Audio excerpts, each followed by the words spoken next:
Talk about a crusher. Yes! Oh! Are you kidding me? And gone!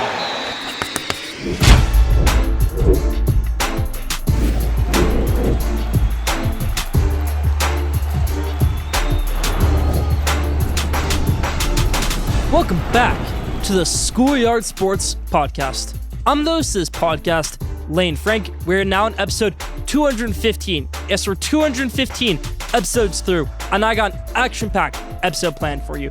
The NBA Conference Finals are set. NFL schedule releases out. It's around Diamond in the MLB, and it hit the courts with tennis, talking about the French Open, and so much more in this action-packed episode 215.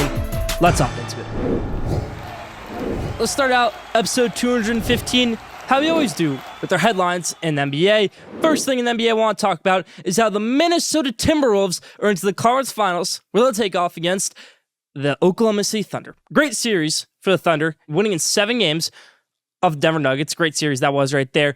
Got a little interesting in the beginning. Nuggets were kind of killing them at the start of that game, and then really Oklahoma City took over late towards the end of the first quarter, took off after that, and didn't look back. They won that series.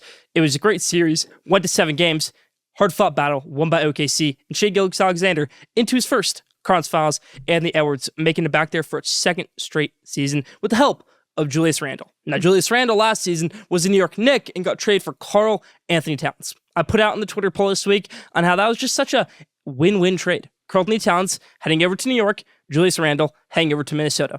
Worked out great for Minnesota. They're in the conference finals. For the Knicks, they have the big bodega and one of the best stars in the NBA right now, Karl Anthony Towns, a big piece of why they're in the conference finals against the Indiana Pacers, who also made the conference finals last year with Tyrese Halliburton taking down the 1 seed Cleveland Cavaliers. Something to point out right here, we're going to have a new NBA champion, someone we haven't seen in the past 7 seasons. It's going to be great. Can't wait for it. Is it going to be the Thunder?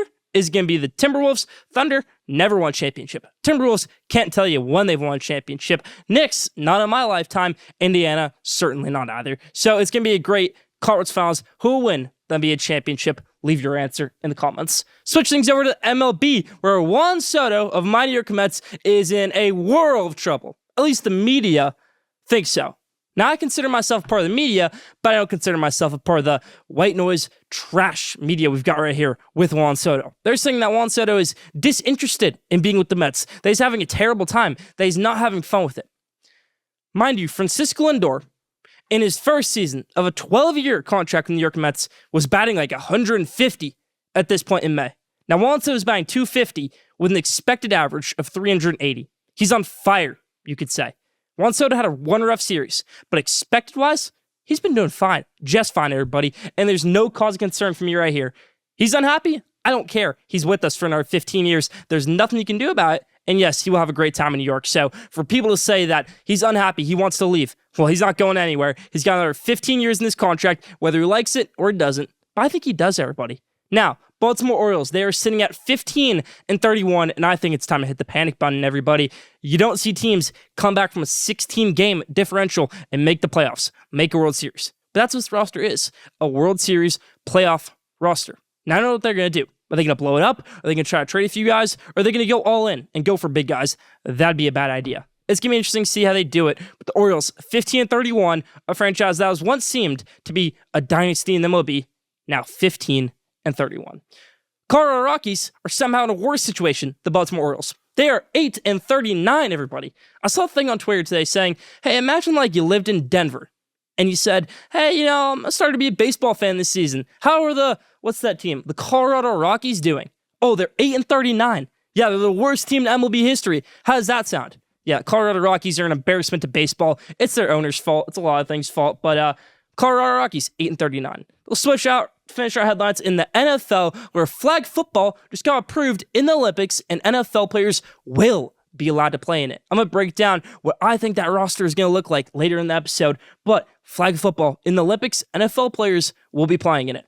Rookie Ashton Genty is going to have to change his stance from his Halloween stance, where I think a lot of people like me love it. Chip Kelly said, no. I know I'm a fun guy. I know I did a lot of two-point conversions at Oregon. We're not doing that in the NFL. We're going to switch your stance. He said, maybe one day I can get it back, but for right now, I'm a rookie. I'm going to have to listen to him. Good attitude by Genti, not a good attitude by Chip Kelly. Let him keep the stance. The fans love it. Defenses probably hate it, and the offense is going to love it, and it's going to work out for you right there. Last thing in the headlines right here in the NFL. Cam Ward and Will Levis splitting reps per head coach Brian Callahan. Don't know how I feel about that. Will Levis really shouldn't be on this team anymore. Cam Ward, number 1 overall pick. How will he do in his rookie season? Leave your answer in the comments. That's about for the headlines this week.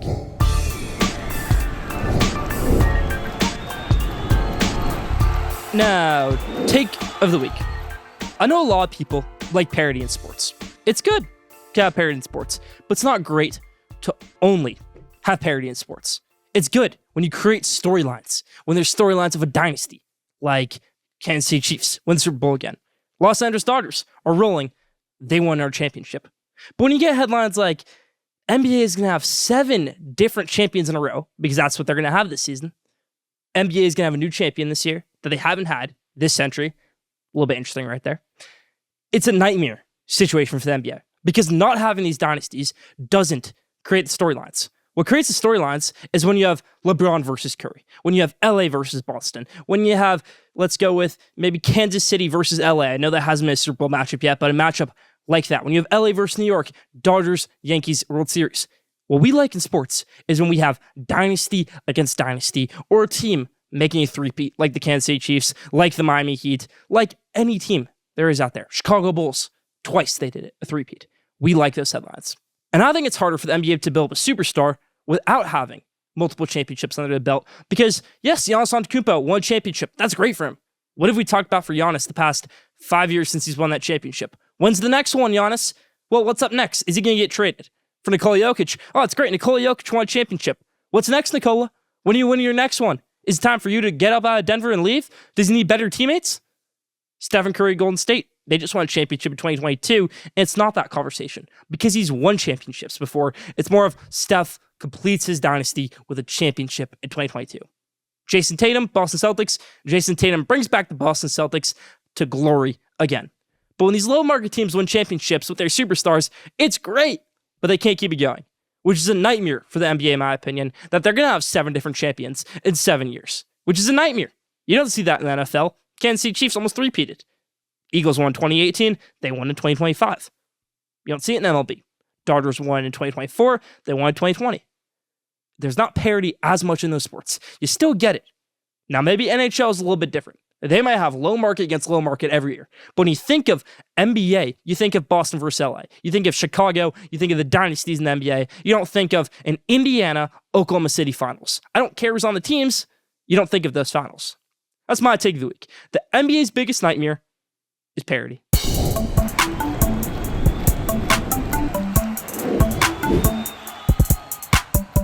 Now, top 5. This week's top 5 is, you know I'm a tennis buff, you know I'm a tennis guy, the top 5 tennis stars to watch at this year's French Open. Starts on Monday. I love tennis. The clay court, whatever you want to call it, Roland Garros, French Open on NBC. Ab Lefko, he's going to be doing a great job hosting it. Can't wait for NBC's coverage of it to watch this awesome clay court French Open. But who are the top 5 cans to win it? Let's start out with number 5.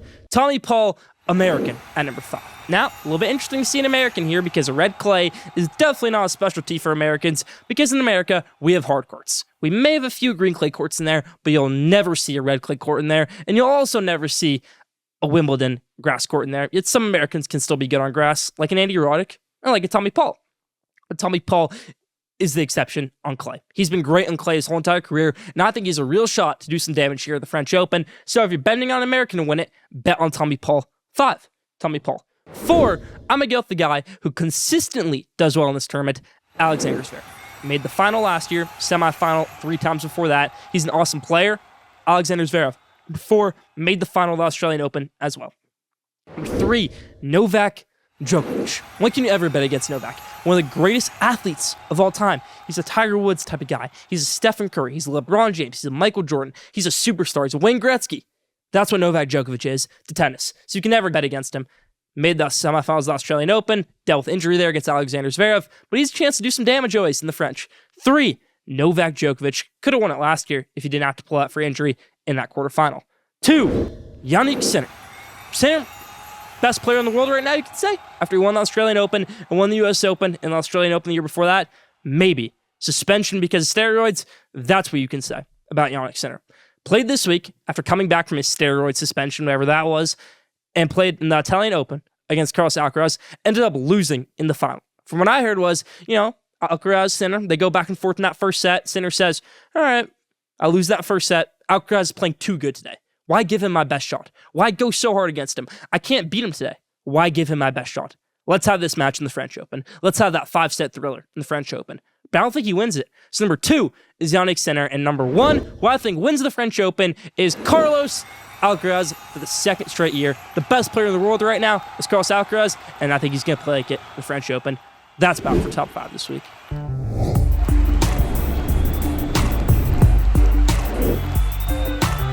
Now, did you know? This week's Did You Know? It's a great one. Did you know this is the first Western Conference Finals since 1996 without a team from California or Texas in it? We have Oklahoma City and Oklahoma and the Minnesota Timberwolves, of course, in Minnesota. So, the first Western Conference Finals without a team from California or Texas since 1996. Didn't know that? Leave it down in the comments. Still more to come on Squared Sports Lane Frank, episode 215. 9 shots. Nikola Jokic took 9 shots in Game 7 of the Western Conference semifinals against the Oklahoma City Thunder.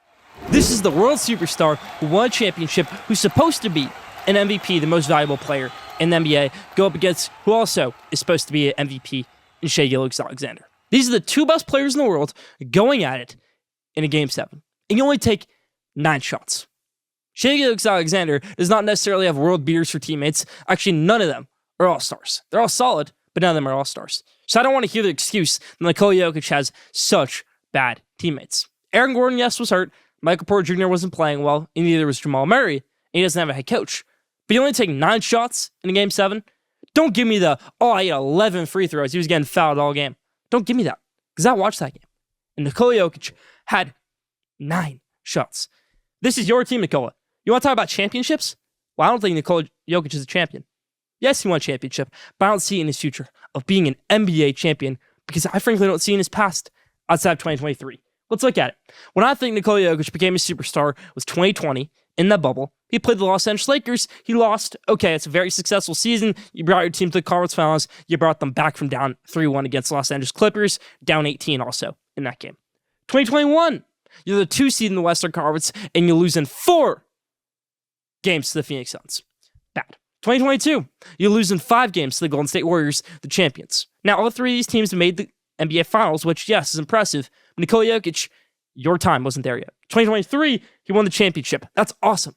But since that championship, 2 years ago, and I know it's only 2 years ago, we haven't seen that level of success from Nikola Jokic.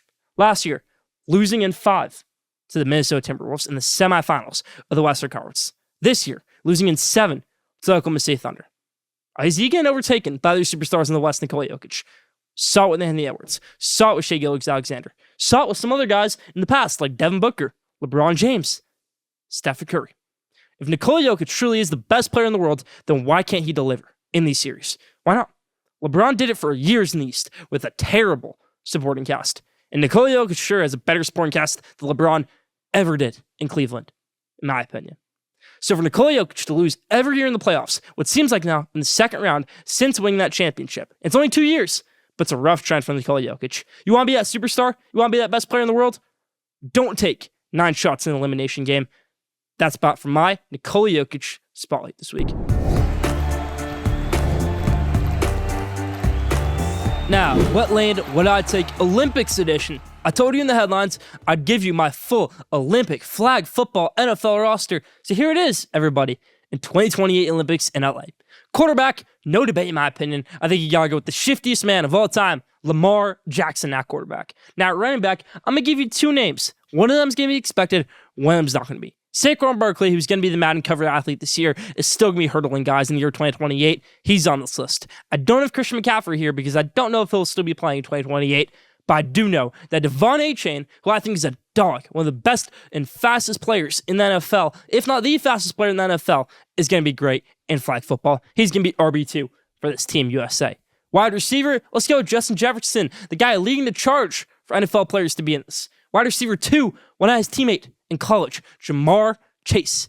What about a third wide receiver in there? Marvin Harrison Jr., who I think could be a superstar by 2028. You need a guy to go up there and grab a ball? That's Marvin Harrison Jr. for you. Run a great route? That's Marvin Harrison Jr. He'll be that guy in 2028. So while Justin Jefferson, Jamar Chase can run these DBs all over the field, you need a guy to go moss the safety. That's what Marvin Harrison can do for you right there. And a fourth receiver throw in there? Maybe he's a backup at this point?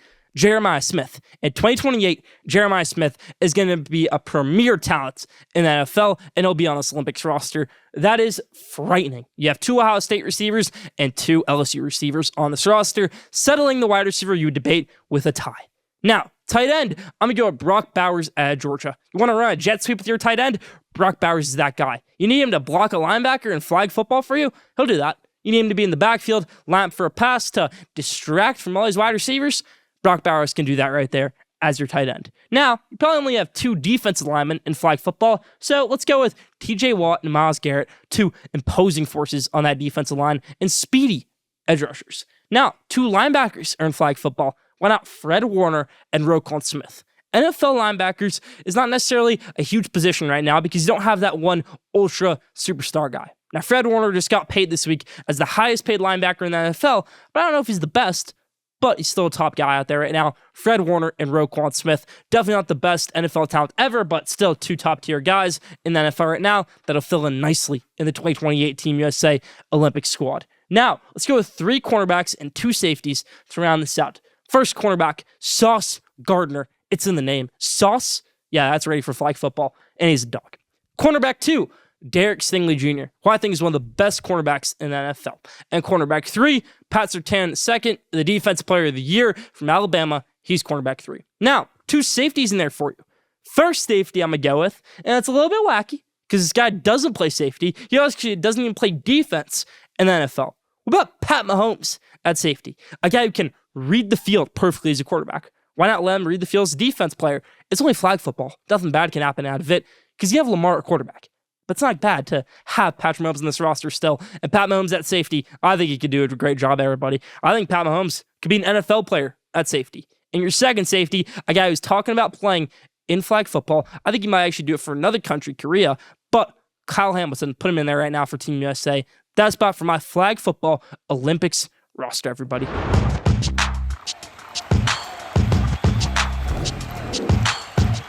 Now, it's time I give you the NBA rundown on the conference finals out of the East, now the West this year, and see who's going to meet in the NBA Finals, everybody. Now, coming out of the Eastern Conference, we've got the New York Knicks go up against the Indiana Pacers, a rematch of last year in the semifinals.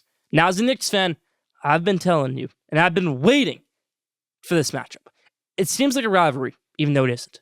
New York versus Indiana, something you never think. But what you see when you go Tyrese Halliburton against Jalen Brunson, when you have Miles Turner against Karl-Anthony Towns, when you have Rick Carlisle against Tom Thibodeau. New York versus Indiana is what speaks right there.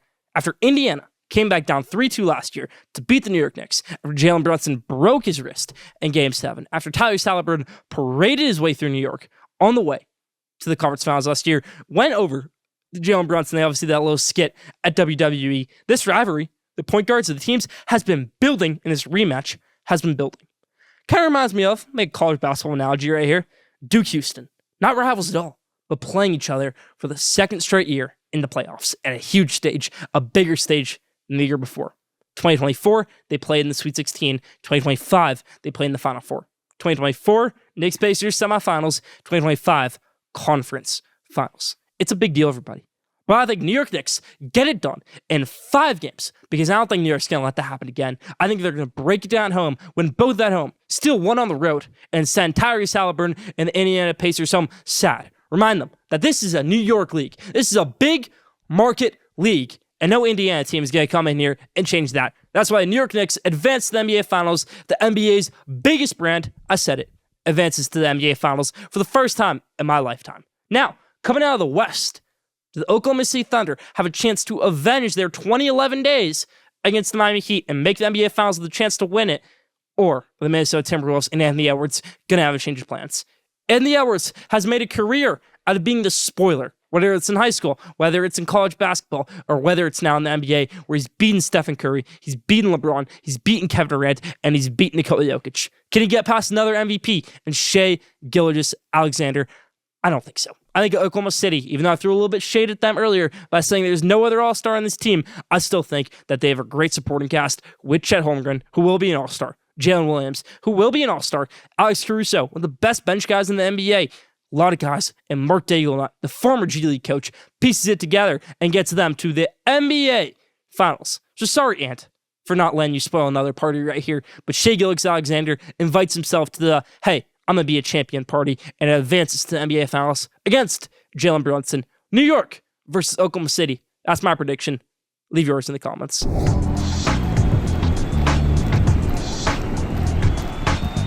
Now, best for last, question of the day. This week's question of the day is, who will win NBA MVP? Shai Gilgeous-Alexander or Nikola Jokic? They just finished their series, which had no impact on it, but it adds fuel to the fire. If Nikola Jokic wins it, people are going to be saying, well, hey, Shai just beat him in a series, so this is obviously wrong. And if Shai wins it, it'll obviously be proven right by that series. But who will win NBA MVP? Even though voting closed at the end of the regular season, I think that series still might have a factor in it. Who will win NBA MVP? Leave your answer in the comments. That's about for question day this week. That's about for Squared Sports Lane Frank, episode 215. Thank you for tuning in. Follow Squared Sports on X at Squared Sport. Follow Squared Sports Instagram at Squared Sports. Don't forget to subscribe, rate, and review for the best sports content in the world. Be back next week, episode 216.